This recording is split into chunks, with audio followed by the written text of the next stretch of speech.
Bonjour et bienvenue sur Boulevard BD. Aujourd'hui, Caroline Baldwin, double dame, et Tucker, chronique d'autres mondes. Tucker est envoyé en mission sur une planète lointaine. Il y a un problème de ravitaillement en pièces détachées pour des patrouilleurs en orbite. Le baroudeur doit se rendre à la case de Bantan pour trouver une solution. Mais une bimbo, flanquée d'un petit ninja prénommé Tao, va changer ses plans. Cette jolie blonde, c'est Anja. Son mobile système est en panne. En dénichant le problème, Tucker se trouve embringué dans une guerre intergalactique des plus dangereuses.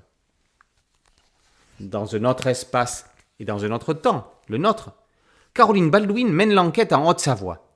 Son amie Roxane, guide, est en balade dans la neige avec bottines, raquettes et sac à dos lorsqu'elle remarque qu'elle n'est pas la seule à profiter de la journée.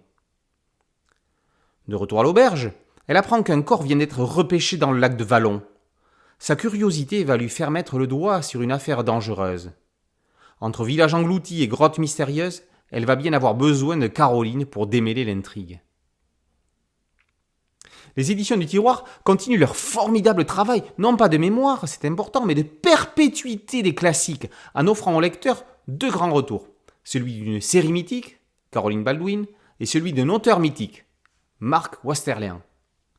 L'auteur du Docteur Poche et de Jeannette Pointu, qui a récemment ranimé ses personnages fétiches chez Mosquito, revient avec une toute nouvelle série.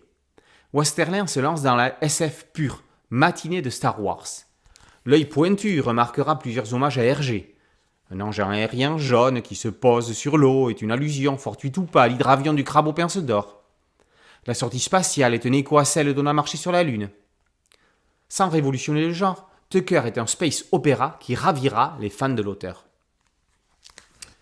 Côté Caroline Baldwin, André Teymans lance une série d'histoires qui n'avaient pas abouti et qui se situent chacune entre deux récits existants.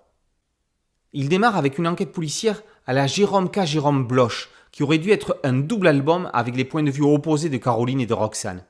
Casterman a stoppé la série alors qu'il travaillait dessus en 2012. Avec l'aide de sa fille Johanna, Teymans a refondu la double histoire en une seule qui se situe entre les tomes 16 et 17.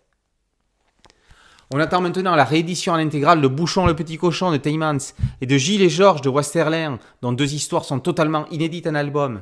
Chiche, mais pour l'instant, Baldwin Teymans plus Tucker Westerlin, c'est le doublé gagnant aux éditions du Tiroir.